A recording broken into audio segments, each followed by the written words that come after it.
So guys, what did you know about Tibet before this trip, and what were you expecting to see here? I didn't know very much. You know, you read about a place, and until you see it, you really don't know what it's like. For the last month or so, I've been reading histories of Tibet. I really had not expected the level of development that we're seeing here at all.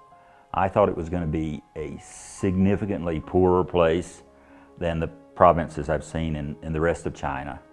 And it's not. It looks very developed, and actually I kind of want to move here. I look at how beautiful it is. This is your only first visit. You want to move here? This is the first time I've been here, yeah. Well, look at the place. It's so beautiful. Yeah, it's very nice. Sean, you were here 20 years ago. What changes have you seen here?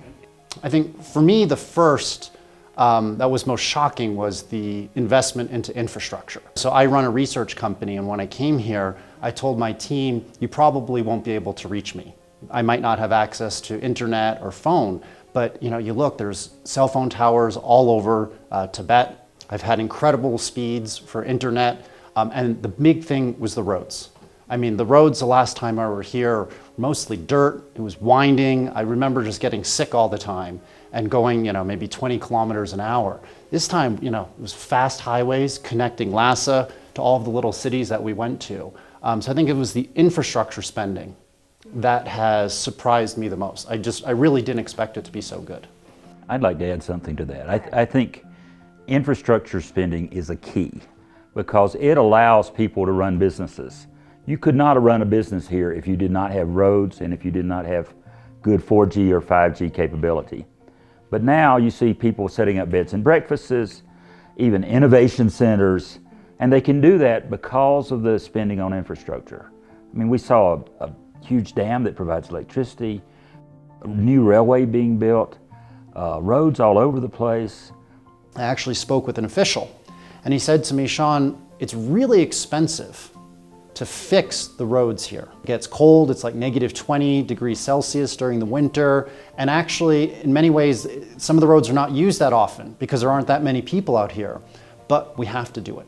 This is what he said to me. We have to do it because we have to make the lives of Tibetans better. So the one thing China really gets right, that I wish the United States and other countries would learn from, is infrastructure spending. In many sort of remote areas of the United States, you cannot get high-speed internet, either by wireless or by wired. Yes.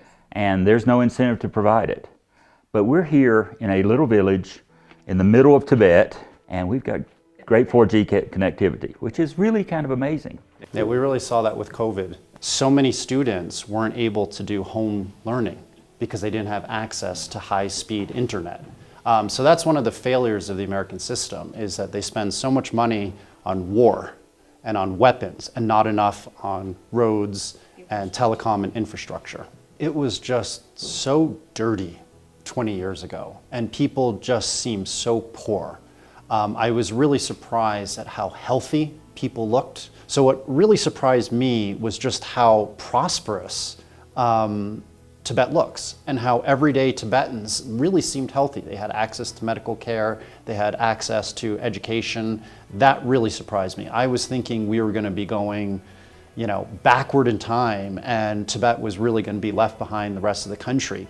Part of the problem is it's not easy for foreigners to get into Tibet. So we are not able to see firsthand what's really going on. And so the narrative that people like me are presented with in Western media is very skewed.